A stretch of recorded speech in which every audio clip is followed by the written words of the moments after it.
మాయాద్వీప రహస్య కథ. విహాన్ అనే 10 సంవత్సరాల బాలుడు చిన్న పల్లెలో జీవించేవాడు. అతను ఎప్పుడూ జిజ్ఞాసతో ఉండేవాడు. కొత్త ప్రదేశాలు, కొత్త రహస్యాలు తెలుసుకోవాలనే కోరిక అతనిలో నిండి ఉండేది. ఒకరోజు సాయంత్రం పెద్దవాళ్లు చెప్తుంటారు. పెద్దవాడు, అడవిలో ఒక మాయా ద్వీపం ఉందంటారు. దాని దగ్గరకు వెళ్లి తిరిగి రాలేరని విన్నాం. మరొకరు, అందుకే ఎవరూ ఆ దారి పట్టరు. అది శాపగ్రస్త స్థలం. విహాన్ కళ్లలో ఆసక్తి మెరుస్తుంది.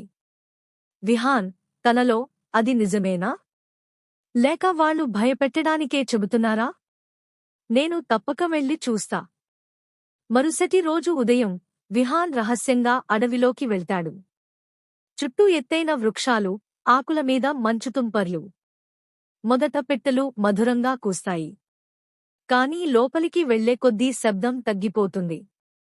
గాలి బరువుగా మారుతుంది. పొగమంచు కమ్మేస్తుంది. విహాన్ గుండెల్లో కొద్దిగా భయం కలుగుతుంది, కానీ ముందుకు సాగుతాడు. అడవి లోతుల్లో రాతితో చేసిన భారీ ద్వారం.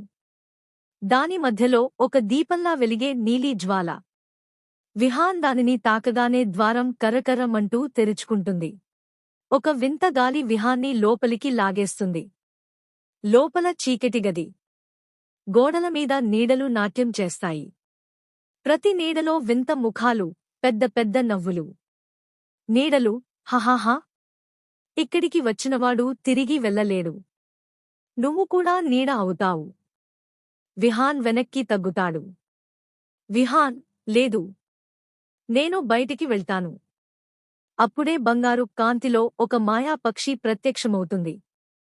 పక్షి, భయపడకు బాబూ. నేను నీకు తోడుగా ఉంటాను. ఈ ద్వీపం శాపం వలననే నేను పక్షిగా మారాను. ధైర్యవంతుడు మాత్రమే ఈ శాపాన్ని తొలగించగలడు. నీ గుండె పవిత్రంగా ఉంది. నువ్వే ప్రయత్నించగలవు. విహాన్, నేను చిన్నవాడిని కానీ ప్రయత్నిస్తాను. నువ్వు నాతో ఉండు. 7 పరీక్షలు, విస్తృత రూపం. మొదటి పరీక్ష, అద్దాల ప్రాంగణం. ఒక పెద్ద ప్రాంగణంలో వందలాది అద్దాలు. ప్రతి అద్దంలో విహాన్ వేరువేరు రూపాల్లో కనిపిస్తున్నాడు. రాజు, రాక్షసుడు, లోభి వ్యాపారి, బలహీన బాలుడు. పక్షి, ఇది నీ మనస్సు. నిజమైన నువ్వు ఎవరనేది కనుక్కో. విహాన్ మొదట మెరిసే కిరీటం పెట్టుకున్న రాజు రూపాన్ని తాకుతాడు. అద్దం వెంటనే పగిలిపోతుంది. తర్వాత రాక్షస రూపాన్ని తాకుతాడు. అది అగ్నిలో కాలిపోతుంది.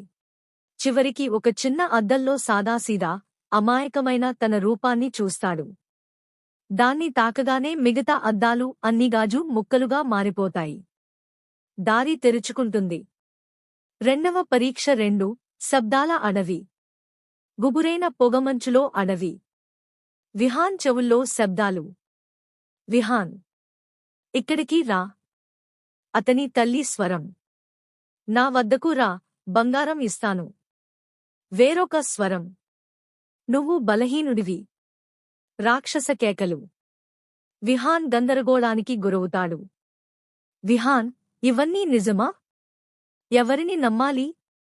పక్షి, నీ హృదయం ఎప్పుడూ మోసం చేయదు. నిజ స్వరాన్ని వినిపించుకో. విహాన్ కళ్ళు మూసి, తన తల్లి ఎప్పుడూ పాడే లాలిపాట గుర్తు చేసుకుంటాడు. అదే స్వరం మెల్లగా మార్గం చూపుతుంది. మిగతా శబ్దాలు అగిపోతాయి. మూడవ పరీక్ష, భ్రమల నది.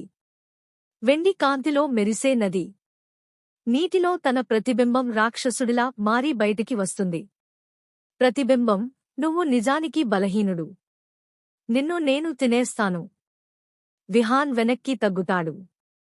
పక్షి, ఈ భయం నువ్వు జయించాలి. అది నువ్వే, నీలోని అంధకారం. విహాన్ ధైర్యంగా ముందుకెళ్లి ప్రతిబింబాన్ని ఆలింగనం చేస్తాడు.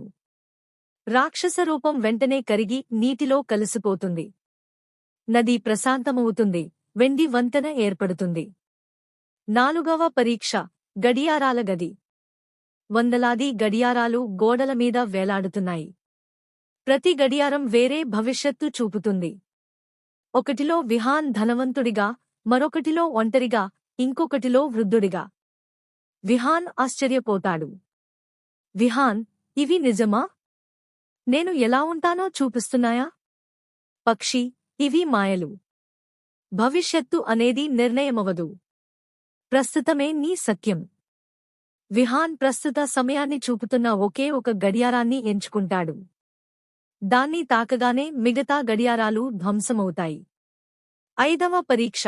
రహస్య గ్రంథాలయం. అంతులేని పుస్తకాల వరుస. పుస్తకాల నుండి గుసగుసలు వినిపిస్తాయి. కొన్ని పుస్తకాలు చెబుతాయి, నన్ను ఎంచుకుంటే బంగారం దక్కుతుంది. కొన్ని, శాశ్వత జీవితం ఇస్తాను. భూతాలు పక్కన కేకలు వేస్తాయి, లోభపడు. ఇదే నీకు శక్తి ఇస్తుంది. పక్షి, నిజమైన జ్ఞానం మాత్రమే నీకు దారి చూపుతుంది. విహాన్ శ్రద్ధగా వెతికి ఒక చిన్న పుస్తకాన్ని ఎంచుకుంటాడు. దానిలో అతని తల్లి లాలిపాట పదాలు రాసి ఉంటాయి. దాన్ని తెరవగానే మిగతా పుస్తకాలు అన్నీ మంటల్లో కాలిపోతాయి. 6వ పరీక్ష. రాక్షసుని చెస్ ఆట. భారీ చెస్ బోర్డు. పావులు మానవుల్లా కదులుతాయి. ఒక రాక్షసుడు వచ్చి గర్జిస్తాడు. రాక్షసుడు, ఈ ఆటలో గెలిస్తే నువ్వు ముందుకెళ్లవచ్చు. ఓడిపోతే నీ ప్రాణం నా సొత్తు. విహాన్ మొదట భయపడుతాడు, కానీ పక్షి చెబుతుంది, మేధస్సే నీ శక్తి. ఆలోచించి ఆడితే గెలుస్తావు. విహాన్ తెలివిగా ట్రాప్స్ వేసి రాక్షసుని చెక్మేట్ చేస్తాడు. రాక్షసుడు కోపంతో కేకలు వేస్తూ ధూళిగా కరిగిపోతాడు. 7వ పరీక్ష. మాయా దీపం. మహామందిరం మధ్యలో భారీ దీపం. ఎరుపు మంటల్లో కేకలు, వేదన ముఖాలు కనిపిస్తాయి. దీపం, నన్ను వెలిగిస్తే నీ జీవితం నా సొత్తు. ఆర్పితే నీడలు నిన్ను చీలుస్తాయి. విహాన్ గుండె గట్టిగా కొట్టుకుంటుంది. పక్షి నిశ్శబ్దంగా చూస్తుంది. విహాన్ ధైర్యంగా ముందుకెళ్లి తన దగ్గర ఉన్న నీటి పాత్రను దీపంపై పోస్తాడు. మంటలు మొదట పెద్దవిగా ఎగిసి, తర్వాత ఒక్కసారిగా ఆరిపోతాయి. దీపం పగిలిపోతుంది. వేలాదిగా బంధించిన ఆత్మలు నక్షత్రాల్లా ఆకాశంలోకి ఎగిరిపోతాయి. ముగింపు దృశ్యం. గోడలు కంపించిపోతాయి. ద్వీపం కూలిపోతుంది.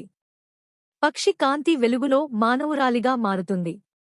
యువతి, ధన్యవాదాలు విహాన్. నువ్వు మాయా ద్వీపం శాపాన్ని చెరిపావు. ఇక నేను విముక్తి పొందాను. ఆమె వెలుగులో కలిసిపోతుంది. విహాన్ చేతిలో ఒక బంగారు రెక్క జ్ఞాపకంగా మిగులుతుంది. ద్వారం ఒక్కసారిగా తెరుచుకుని విహాన్ బయటికి లాగిపోతాడు. వెనక్కి చూసేసరికి మాయా దీపవంపు పూర్తిగా మాయం అయిపోయింది. ముగింపు. మాయా ద్వీపం ఇక లేదు.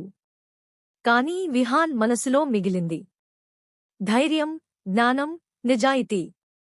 అదే అతని అసలైన మాయాజాలం. మీకు మా వీడియో నచ్చినట్లయితే please like, share and subscribe to my channel. ఒక రోజు అమ్మమ్మ తాతయ్య చెప్పిన కథలు.